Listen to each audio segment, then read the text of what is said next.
uummanni miliyoona hedduun ka Tigraay keessaa gargaarsa eeggatan akka hin dhaqqabneef ittisee jedhe.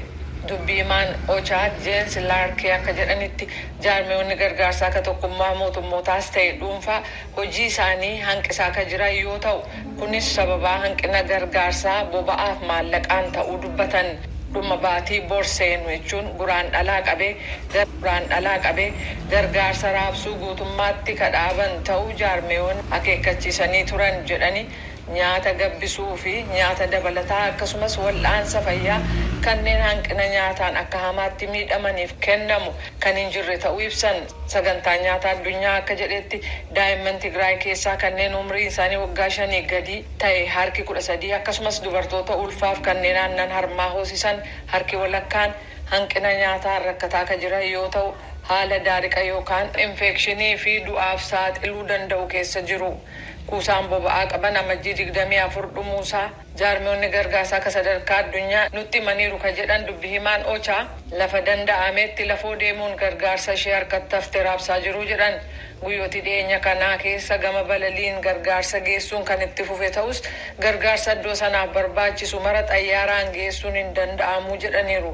Wal waraansi mootummaa Itoophiyaa fi adda bilisummaa uummata Tigraay gidduutti ta'e gara naannolee ollaatti babal'achuun Afaariif bulchiisa naannoo Amaaraa keessatti uummanni 100,000 hedduun akka godaanan gochuun beelaa fi hanqinni nyaataa mudate akka dabalu taasiseera jedhaniiru. Laarkeen akka jedhanitti akka Tigraay keessaa otoo hin taane jaarmiyoonni gargaarsaa Afaarii fi naannoo Amaaraa seenuun gargaarsa kennamu dabaluu danda'u jechuudhaan Liisaa Shalaayin Jenevaarraa gabaastee jirti. Lammiiwwan Sudaan fonqolcha mootummaa waraanni baatii onkololeessa keessa gaggeessee fi biyyattii jeeqamsa keessa buusuu daandilee magaalaa Kaartuumiif kan magaalaalee biroo irratti dilbata kaleessaa hiriiraniiru. Mootummaan guutummaatti sibiilota irraa ta'e hundeeffamee biyyattii gaggeessuu fi ce'umsa deemokiraasii amma danqamee jiru akka hoogganu gaafatan. Sudaan keessatti fonqolchi mootummaa gaggeeffame abdii ce'umsaa nagaan gara deemokiraasiitti ture kan danqe yoo ta'u, kunis waggaa 2 dura jechuun bara 2019 mootummaa Omar al-Bashir aangoorraa eega darbee booda ture. Muummichi ministeeraa Sudaan gara jalqaba baatii kanaatti aangoo eega gadhiisanii booda immoo jeequmsi biyyattii keessaa dabalaa deeme. Awutoobisiin imaltoota fe'ee Keeniyaa kaaba bahaa naannoo daangaa Soomaaliyaa keessa deemaatu jiru. Balaan dho'iinsa boombii mana keessatti hojjetame isa mudateen yoo xiqqaate nama 13 ajjeesee kanneen biroo madeessu poolisiin Keeniyaa beekseera. Awutoobisii barcuma 14 qabu kun wiixata har'aa gara magaalaa Mandheeraa deemaatu jiru. Boombii daandii cinatti awwaalameerra ba'ee balaan kun ga'uun kan ibsame yoo ta'u, miidiyaan Keeniyaa namoota ijaan argan jedhan waabeffachuun akka gabaasanitti dho'iinsa lubbuu galaafate sana booda dhukaasa dhaga'aa turree jedhaniiru. Namni shakkame tokko to'an waan jedhuu fi qaamolee akkamiitu immoo irratti hirmaachuu qaba waan jedhu gabaasaan keenya Mitikkuu Fiqaaduu hoogganaa paartii siyaasaa duraanii fi amma immoo gameessa siyaasaa obbo Leencoo Lataa akkasumas immoo dhuunfaadhaan miseensa mana maree bakka bu'ootaa Itoophiyaa kan ta'an obbo Kaamil Shamsuu fi hoogganaa paartii tumsa dimokiraasummaa Tigraay Dr. Aragaawii Barehee wajjiniin marii taasiseera. Gara marii kanaatti sin dabarsa.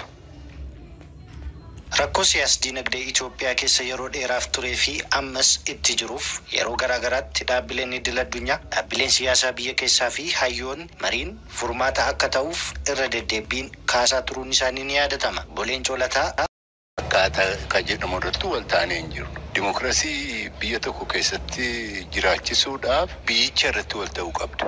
Biyyi Itoophiyaa biyya akkamiitii irratti wal taanee hin qabnu. Kanatti aansee egaa wanti xiqqaa waan akka alaabaa fa'aa waan akka afaan kamiin eessatti hojjetaman waan mirgi hambummaa mirgi citizenship rights jara kanarratti wal hin taane kana saaqamee dirreetti wal gabbaafnee tarii waan irratti wal taanu yoo argame sana booddee heera biyyaa tumannee walii wajjin bullaa jechuudha. Dhaaba Dimokiraasii Tigraayitti dura taa'aa kan ta'an Dr. Aragaawii Barhee Gamasaaniin mariin biyyaalessaa Itoophiyaatti amma gaggeeffamuuf jiru gaaffii yeroo dheeraaf gaafatamaa ture ta'us rakkoo biyya kanaa ni fura jennees amanna. Koomishiniin maricha gaggeessuu ammayyuu deemsarra jiraatullee ajandaawwan marii osoo ta'an kan jedhan haalatti aanuun ibsu. በእኛ በኩል በቅድሚያ ሀገራችን ያጣችው የህዝብ የሚቆጣጠረው ስርዓተ መንግስት መመስረት ነው። karaa keenyaan dursa irratti biyyi keenya kan dhabde sirna mootummaa uummanni to'atudha. Hanga ammaatti akkuma beekamu namoonni dhuunfaan yookaan gareen gara aangootti dhufuutu ture. Hanga ammaattis sirni mootummaa uummanni to'atu hin turre. Kanaaf